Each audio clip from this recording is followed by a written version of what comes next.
Did you know a single AI could drain an entire country's power grid?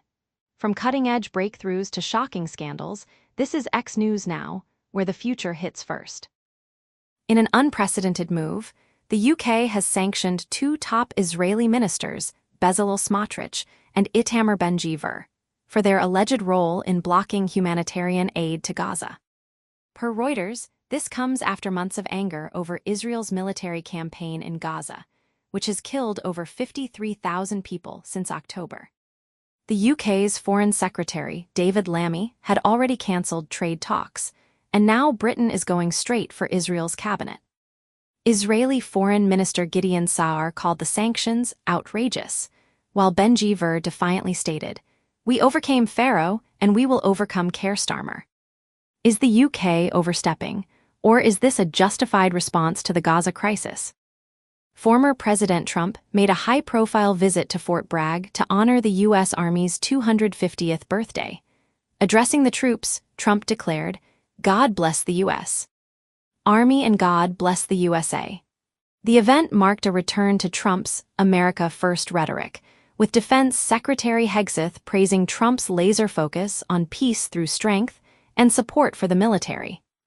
While the visit aimed to boost troop morale, critics argue it was a thinly veiled campaign rally ahead of 2024. Was Trump's Fort Bragg visit a patriotic celebration or a political stunt? Argentina's monthly inflation rate likely dropped to just 2% in May, the lowest in 5 years under President Javier Milei's reform agenda. Per Reuters, economists expect the final figure to fall between 1.6% and 2.5%, marking a significant victory for Milei's policies after inflation spiked to 3.7% in March.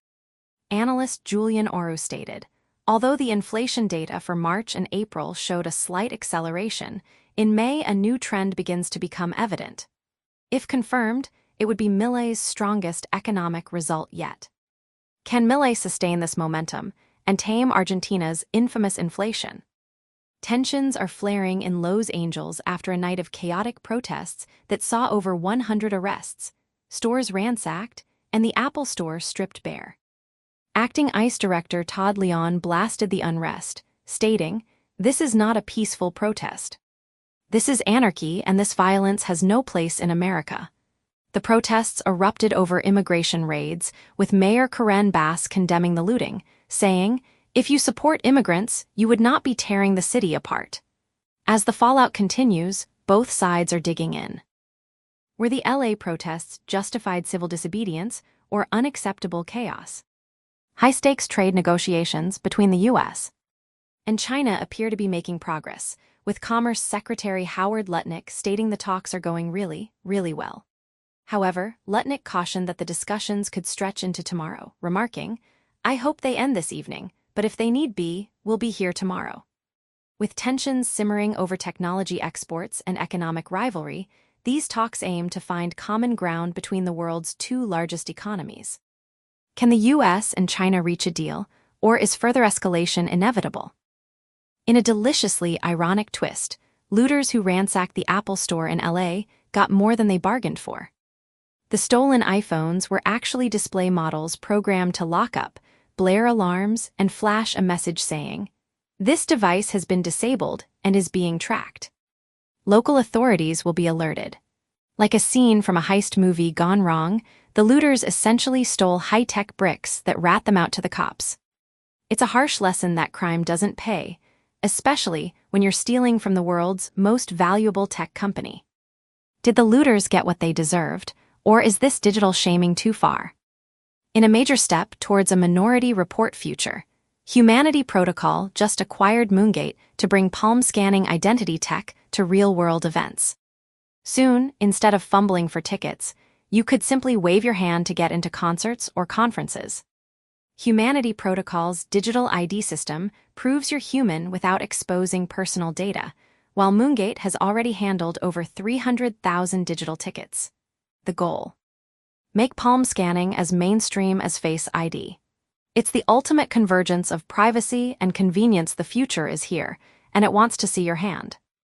Would you feel comfortable using palm scanning tech, or is it too invasive? California Governor Gavin Newsom is racing to court to stop former President Trump and Defense Secretary Hegseth from deploying troops to Los Angeles. According to Newsom, they are preparing to send in forces to assist ICE with arresting immigrants, which he calls trampling on rights. Newsom is seeking an emergency restraining order within 2 hours to stop them immediately before alleged immigration raids can begin.